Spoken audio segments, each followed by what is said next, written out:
ವೀಕ್ಷಕರೇ, ಸನ್ಮಾರ್ಗ ನ್ಯೂಸ್ಗೆ ಸ್ವಾಗತ. ನಾನು ಪ್ರಿಯ ಸುದೇಶ್. ದೇಶದ ಮುಖ್ಯಮಂತ್ರಿಗಳಲ್ಲಿ ಅತ್ಯಂತ ಶ್ರೀಮಂತ ಮುಖ್ಯಮಂತ್ರಿಯಾಗಿ ಡಿಕೆ ಶಿವಕುಮಾರ್ ಗುರುತಿಸಿಕೊಂಡಿದ್ದಾರೆ.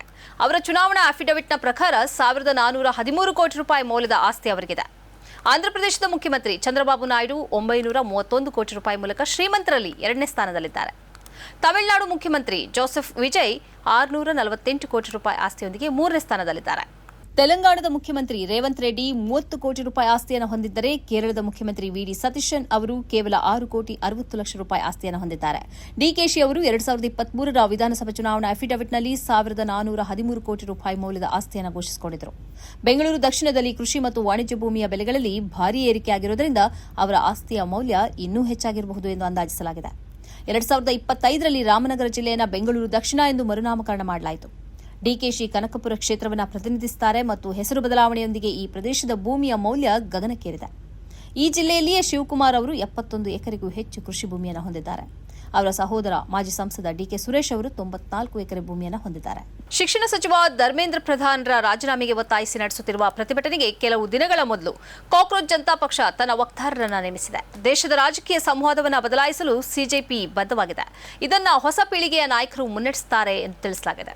ಅಭಿಜಿತ್ ದೀಪ್ಗೆ ಸ್ಥಾಪಿಸಿದ ಸಿಜೆಪಿ ಎಕ್ಸ್ನಲ್ಲಿನ ಪೋಸ್ಟ್ ಎಲ್ಲರ ಗಮನ ಸೆಳೆದಿದೆ. ತನಿಖಾ ಪತ್ರಕರ್ತ ಸೌರವ್ ದಾಸ್ ತನ್ನ ಮುಖ್ಯ ವಕ್ತಾರರಾಗಿ ಕಾರ್ಯನಿರ್ವಹಿಸಲಿದ್ದಾರೆ.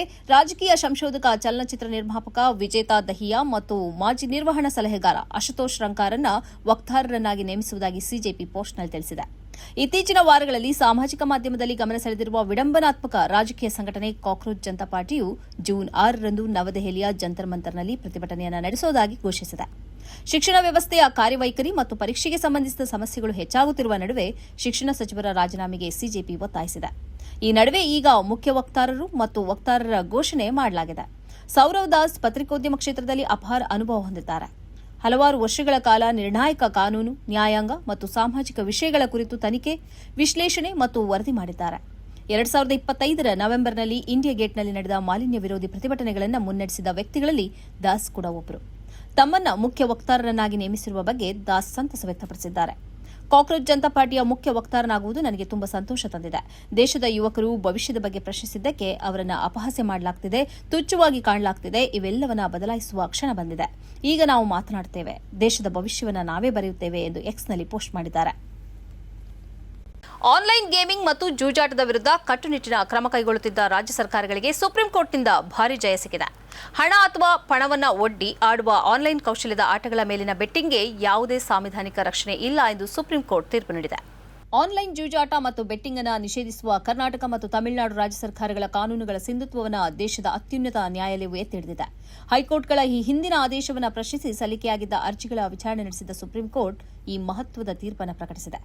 ಸಂವಿಧಾನದ ವಿಧಿ 19(1) ಅಡಿಯಲ್ಲಿ ಪ್ರತಿಯೊಬ್ಬ ನಾಗರಿಕನಿಗೂ ತನಗಿಷ್ಟ ಬಂದ ವ್ಯಾಪಾರ ಅಥವಾ ವೃತ್ತಿ ಮಾಡುವ ಸ್ವಾತಂತ್ರ್ಯವಿದೆ. ಆದರೆ ಹಣವನ್ನು ಪಣಕ್ಕಿಟ್ಟು ಆಡುವ ಜೂಜಾಟ ಅಥವಾ ಬೆಟ್ಟಿಂಗ್ ಪ್ರಕ್ರಿಯೆಯು ಈ ಮೂಲಭೂತ ವ್ಯಾಪಾರದ ಹಕ್ಕಿನ ಅಡಿಯಲ್ಲಿ ಬರುವುದಿಲ್ಲ ಎಂದು ಕೋರ್ಟ್ ಸ್ಪಷ್ಟಪಡಿಸಿದೆ.